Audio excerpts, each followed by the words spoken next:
ასე გამოიყურება დასრულებული სახლის ხინკალი. მოგესალმებით, დღეს გავაკეთებთ ყველასათვის საყვარელ სახლურ ხინკალს.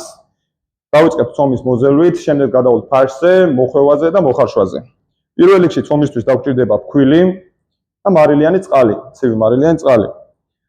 მიახლოებით 1 კილო ფქვილია, დავიწყებთ მოზელვას და გეტყვით რამდენი დაჭირდება წყალი. ეს ბავშვობაში ყველას გავიკეთებია, ორმოს ვაკეთებთ აქ.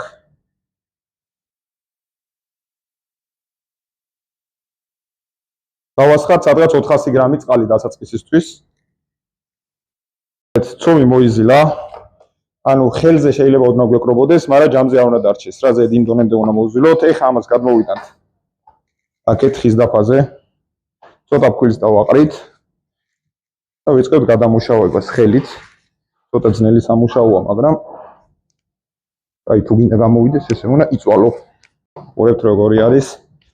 ეხლა ამას უნდა დასვენებთ ცოტა ხანი, უნდა დავასვენოთ. სტაფი არა უღონ, ცომი უნდა დავასვენოთ. დავაფარებთ თავზე და ჩვენ სანამ ეს ცომი მოჯდება, ესე რომ ვთქვათ, მანამდე დავიწყებთ უკვე ფარშის გამზადებას. აი ესე იქნება რომ მე გადავიდეთ ფარშის გამზადების პროცესზე, ვიყენებთ დარბილებულ საქონლის ხორცს და ღორის ფერდს. საქონლის ხორცი გადავიტანთ თასში, ღორის ფერდი.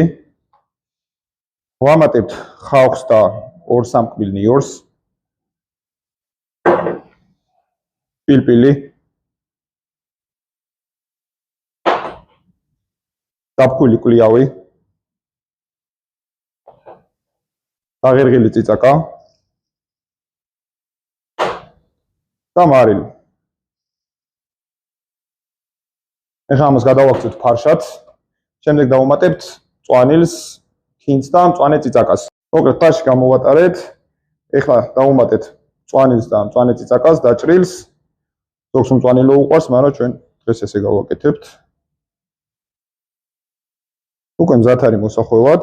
დავიწყეთ ცომის გაბრტყელება.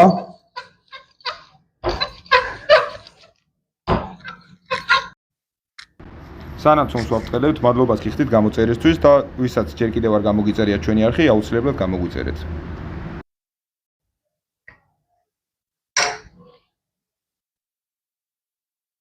ესე ჩვენი დასრულებული ხინკალი. ეხლა გადავდივართ მოხარშვის ეტაპზე. ჩემი მთიული ბებო რო იამაყებ და ესეთი ხინკალია. კი მოხარშოთ ჩვენი ხინკალი. მოიტანე.